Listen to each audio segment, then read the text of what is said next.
Hare Krishna, Krishna Krishna, Hare Hare, Hare Rama,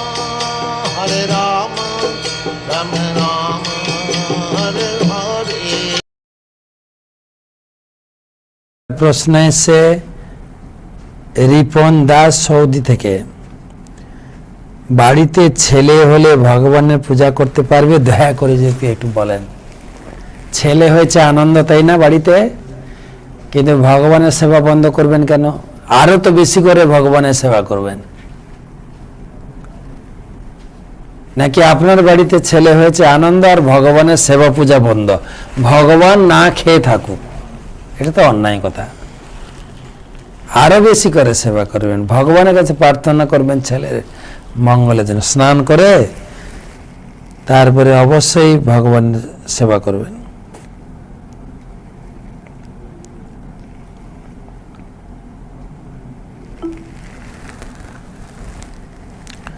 রাজবাড়ি, ঢাকা, বাংলাদেশ থেকে অর্পিতা। মহারাজ, আমরা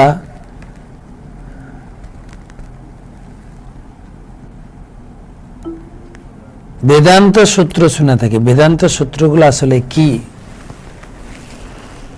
বেদান্ত সূত্র হচ্ছে বেদের যে বিভিন্ন সূত্র, ব্রহ্মসূত্র, যজ্ঞসূত্র, এক একটা শ্লোক তার বিস্তারিত ব্যাখ্যা হচ্ছে ভাগবতম, বেদান্ত সূত্রের ব্যাখ্যা।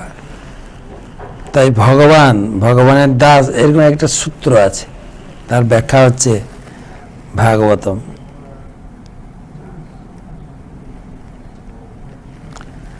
বাংলাদেশ সাতক্ষীরা থেকে মন্টু কুমার মন্ডল। মহারাজ, আমি লোকদের একাদশী ব্রত পালন করলে বলে যে না না, আত্মাকে কষ্ট দিয়ে ভগবানকে লাভ করা যায় না, আত্মা যে যা খেতে চায় তাই খাও।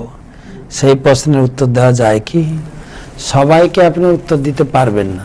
যারা গোঁ ধরে বসে থাকে আত্মা যা খায়, আরে আত্মা আর আমি দুটো আলাদা তো, তারা তো ভোগের জন্য এরকম বলে। এটা আত্মাকে কষ্ট দিয়ে না।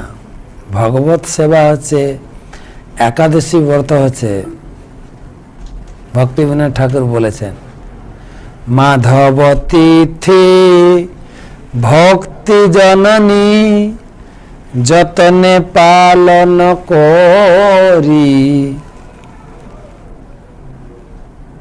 কৃষ্ণ বসতি বসতি বলি পরম আদরে বরি। পরম আদরের সহিত একাদশী ব্রত আনন্দের সহিত ভক্তরা করে, কষ্ট না তো। যেরকম আপনি সারা সপ্তাহ কাজ করেন, শুক্রবার ছুটি পেলে আপনার কষ্ট হয় না আনন্দ হয়? আনন্দ হয়। একদিন ছুটি পেয়েছে, একটু রেস্ট নেব, অন্যান্য কাজ করব, বেড়াতে যাব, মার্কেটিংয়ে যাব, একটু কাপড় চোপড় ধোয়াধুয়ি করব, আনন্দ, ফ্রি। ঠিক সেই রকম শরীরকে সুস্থ রাখতে গেলে 15 দিনে একবার একটু ফ্রি রাখতে হবে।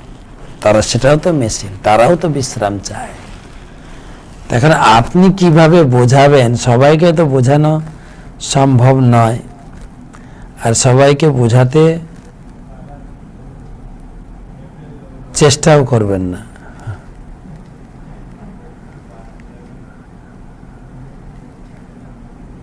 সবাইকে বোঝানো সম্ভব নয়। সান্ত্বনা মাইতি, আচ্ছা, আমরা হয়তো কোনো সময় আহার করতে করতে গীতা প্রবচন শ্রবণ করি, এর জন্য কি আমাদের অপরাধ হয়? অপরাধ হয় কিনা জানি না, কিন্তু কম লাভ পাবেন। আপনি খেতে খেতে শুনেন, আপনি এগুলো শুনতে শুনতে খান, খাওয়ার বিঘ্ন হবে না কেন? ঠিক সেই রকম যখন খেতে খেতে শুনবেন, শোনাটা বিঘ্ন হয়, তাতে উপকার কিছুটা পাবেন হয়তো। কিন্তু যদি আপনি শোনার জন্য টাইম ফিক্সড রাখেন, আমি এই সময় শুনবো, এই সময় পড়বো, এই সময়, তাহলে হয়তো আপনার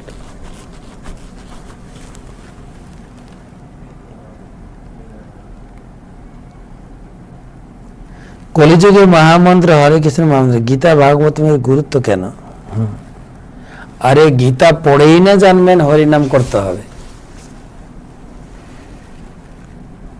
গীতা হচ্ছে ধর্মের বই।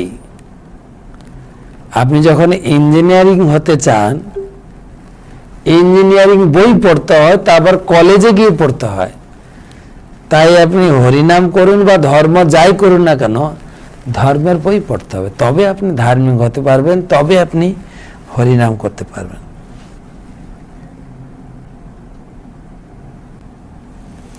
হরে কৃষ্ণ মহারাজ প্রশ্ন করেছেন ত্রিশানাথ মহারাজ, আমার একটা প্রশ্ন ছিল, প্রশ্নটা হলো দেবদেবীরা কি বৈষ্ণব?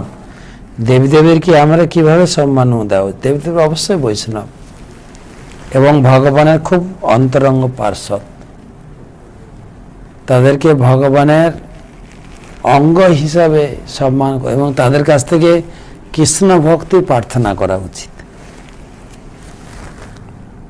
তাদেরকে পূজা করবেন, শ্রদ্ধা করবেন।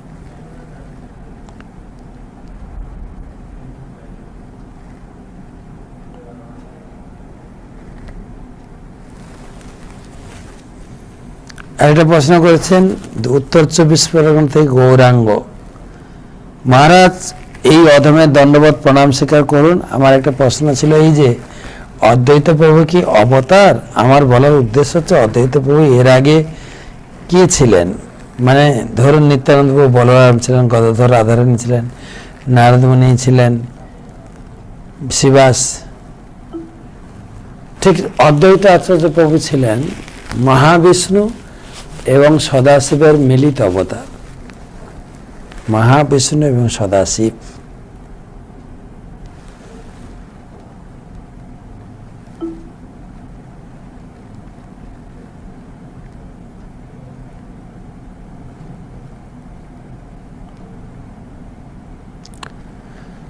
পরবর্তী হাওড়া থেকে পৌলমী মেটিয়া, ভাদ্র পূর্ণিমার দিন মায়াপুরে অনুষ্ঠান দেখে সেই মতো বাড়িতে ভাগবত প্রতিষ্ঠা করেছি। আমার প্রশ্ন, ভাগবতে কি রোজ তুলসী পাতা দেব, যেমন গীতাতে দিই রোজ? আর ভাগবত পাঠ করার পরে কি লাল কাপড় দিয়ে ঢেকে রাখবো? লাল কাপড় দিয়ে ঢেকে রাখতে পারেন, অথবা কাগজের মলাট দিয়ে মলাট করে রাখতে পারেন। আর তুলসী পাতা দেওয়ার প্রয়োজন নেই, নিয়মিত পড়বেন, প্রণাম করবেন, পড়বেন এবং যা পড়লেন একটু অন্যকে বলার চেষ্টা করবেন।